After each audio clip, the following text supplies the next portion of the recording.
Oh, hello, great readers. I'm Bo-chan. I'm Nimicum. I'm Van-chan. In this class, I'll read all of you a part of Ulysses, Bess, L.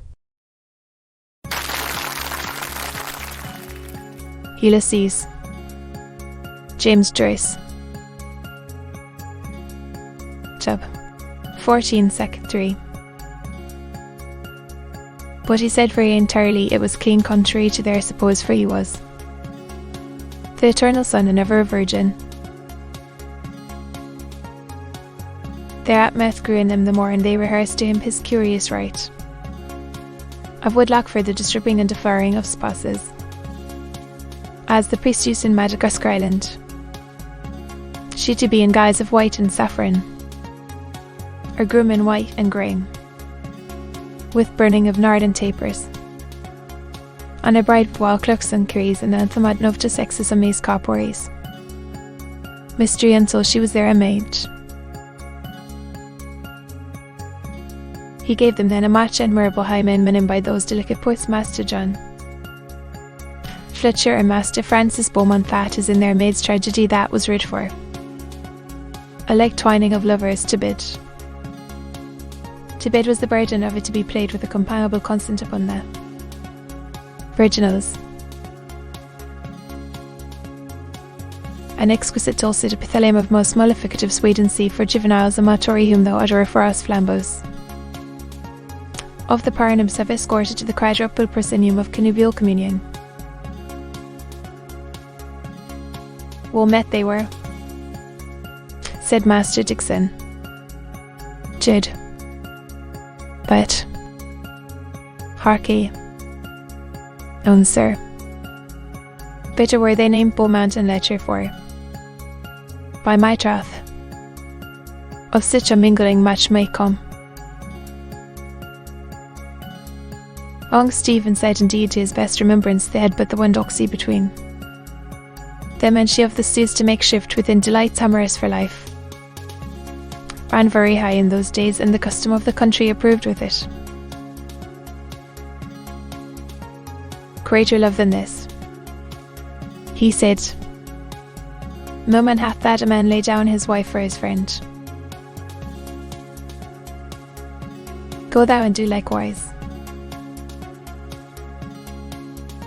That, or words to that effect, saith Zarathustra, sometime reduced professor of French literature to the University of Oxford, nor breathed there ever that man to whom mankind was more beholden. Bring a stranger within thy tower, it will go hard, but thou wilt have the second best bet. Alright. Fratras. Pro meme ipso. And all the people shall say, Amen. Remember, and thy generations and thy days of old, how thou settedst little by me and by my word and broughtest in a stranger to my gates to commit fornication in my sight and to wax fet and kick, like Jeshurim. Therefore haste thou sinned against my light, and haste made me, thy Lord, to be the slave of servants. Britain, playing Millie, forget me not. O my legion, why hast thou done this abomination before me, that thou didst spur me for a merchant of Jalaps, and didst deny me to the Roman and to the Indian of dark speech, with whom thy daughters did lie luxuriously? Look forth now, my people, upon the land of Best, even from Horeb and from Nebo and from Pisgah and from the horns of Haddon, unto a land flowing with milk and money. But thou hast suckled me with the bitter milk, my moon and my sun thou hast quenched forever. and thou hast left me alone forever in the dark ways of my bitterness. And with a kiss of ashes hast thou kissed my mouth. This dembrosity of the interior, he proceeded to say, hath not been illumined by the wit of the Septuagint, nor so much as mentioned. Philorian from on high which break hell's gates visited a darkness that was foreigners. As to faction minorate atrocities as to lay saith of his darling Stoics and Hamlet his father showth. The prince noblest of combustion. The defane in the noon of life is in Egypt plague which in the nights. Of pranativity and postmortemity is their most proper ubi and quomodo. And as the ends and ultimates of all things accord in some mean and measure, with their inceptions and originals, that same multiplicit concordance which leads forth growth from birth accomplishing by a retrogressive metamorphosis, that minishing and ablation towards the final which is agreeable unto nature, so is it with our subsolar being. The age sisters draw us into life, we will add sport that Quathel Thunder Dwindle Die over us dead they bend Breast Safe from waters of old now among bulrushes, a bed of fasciated wattles, at last the cavity of a mountain, an occult sepulchre amid the conclamation of the hill-cat and the ossifrage. And as no man knows the ubicity of his tumulus, nor to what processes we shall thereby be assured, nor whether to tough it or to dinfill in the like way, is all hidden when we would backward see from what region of remoteness the wetness of our woeness hath fetched his bunseness. The two punch Castillo roared out mainly at Ian Chanson, but he loudly bid them, lo, wisdom hath built herself a house. This vast majestic longs to blissfult, the crystal palace of the Creator, all in a pulpy order, a penny for him who finds the pea. In the proud suck of Jack Jones' bivouac, a black crack of noise in the street ear. Off. Old back. Bad left both thundered in anger full of hammerhurler. Came now the storm that hissed his heart. And Master Lynch bade him have a care to flout and wit wanton as the god. Self was angered for his whole prate and paganry. And he that had her is challenged to be so dowdy wax when as they might.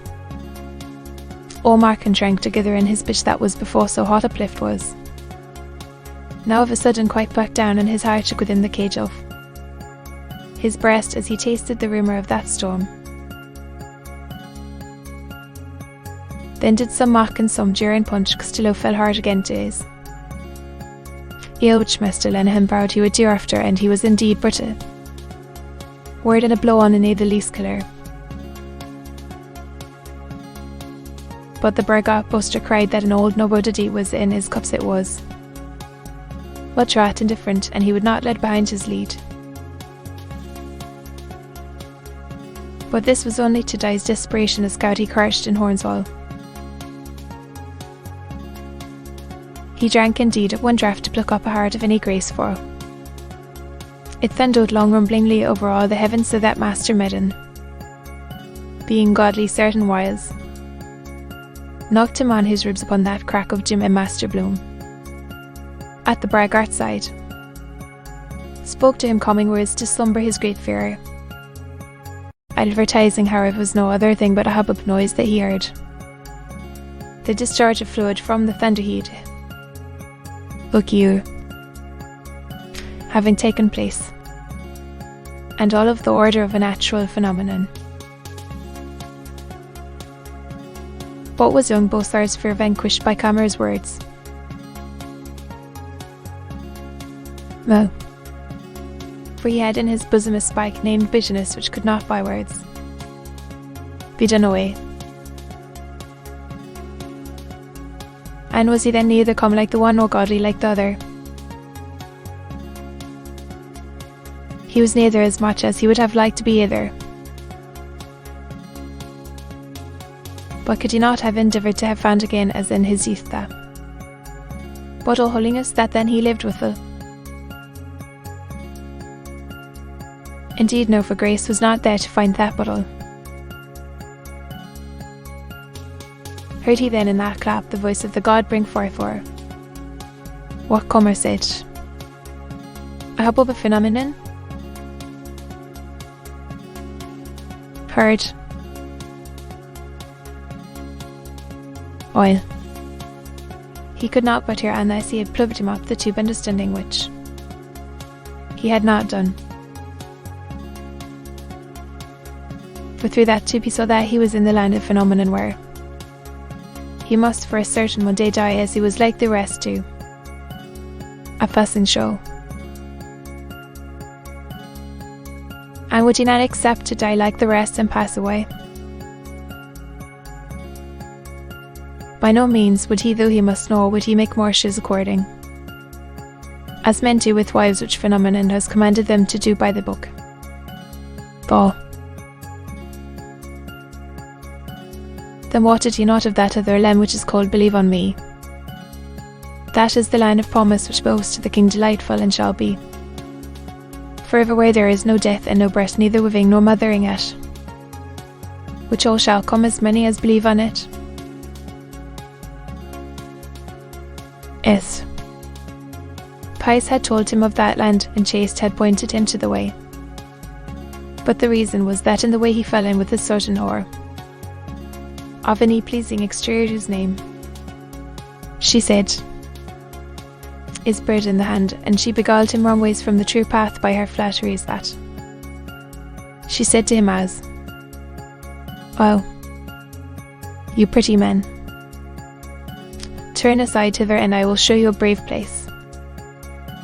And she lay at him so flatteringly that she had him in her grid which is named too in the bushore by some learned carnal concupiscence. This was it what all that company that sat there are commons immense of mothers the most lusted after, and if they met with this whole bird in the hand which was within all foul plagues, monsters and a wicked devil, they would strain the last, but they would make at her and know her. For regarding Believe on Me, they said it was naught else but notion, and they could conceive no thought of it before. Best two in the bush that she ticed them was the very goodly skirt, and in it were 4 pillows, on which were 4 tickets with these words printed on them: Pick a back and topsy-turvy and sham face and cheek by Jowland. Second, for that foul plague old pox and the monsters, they cared not for them, for preservative had given them a stout shield of oaks and get end. Third, that they might take no hurt neither from offspring that was that wicked devil by virtue of the same shield which was named Culchild. So were they all in their blind fancy. Mr. Coville, Mr. Sometimes Godly, Mr. Ipswold, Mr. Fuss Franklin, Mr. Dainty Dixon, young Bothord, and Mr. Cautious Comer. Wine. O wretched company, were ye all deceived? For that was the voice of the God that was in a very grievous rage, that he would presently lift his arm up and spoil their souls for their abuses, and their spillings done by them contrariwise to his word which forth to bring burningly biddeth. So Thursday 16th June pack. Tigham laid in clay of an apoplexy, and after hard drought, please God, rained. A regiment coming in by water 50 mile author about with her, saying that seed won't sprout, feels a thirst. Very said Callard and stunk mightily. The quags and tufts do. Hard to breathe, and all the young quick skin consumed sprinkled this song while. Back as though man remembered to be with that. The rosy buds all gone brown and spread out blobs and on the hills not. But dry flag and faggots that would catch at first fire. All the world saying, for aught they knew, the big wind of last February year that did havoc the land so pitifully. A small thing beside this barrenness. But by and by, as said, this evening after sundown, the wind sitting in the west, biggish swollen clouds to be seen as the night increased and with the wise pouring up. At them and some sheet lightnings at first and after. 10:30 of the clock. One great stroke with a long thunder and an embrace of shakes all scamper. Homo within door for the smoking shower. The men making shelter for their straws with a clout or kerchief. Woman folk skipping off with kirtles cashed up soon as the poor came. In Ely Place, Bagot Street, Dixlon, thence through Mersion Green up to Hall Street, a swash of water flowing that was. The four-boundary are not one chair or coach or facts seen about but no more. Prague after that first. Over against the earth. On. Mr. Justice Fitzgibbon that is to sit with Mr. Healy the lawyer upon the College Lensma. Mulligan a gentleman's gentleman that had but come from Mr. Murray's the writers that was. A papish bud is now. Folk say. A good William had chanced against Selleck. Bannon and a gut Bobbich are now in with dense cloaks of Kendal Green. That was Nigot to town from Mullingo with the stage where his cousin. Malins but I will stay among Theatal Saints within an Eskswadden. There are thieves there. He bound home and heater and drew horns being stayed for to crush a cup of wine. So he said, but would tell him of a skittish heifer, begoverage and beat to the heel. And all this while poured with rain and so both together unto horns. Their leap. Bloom of Crawford's journal sitting sig with a covey of wags. Likely brangling fellows. Dixon Junt. Scholar of My Lady of Mercies. Then. Lyncher. A Scots fellow. The. Aden. T. To be continued.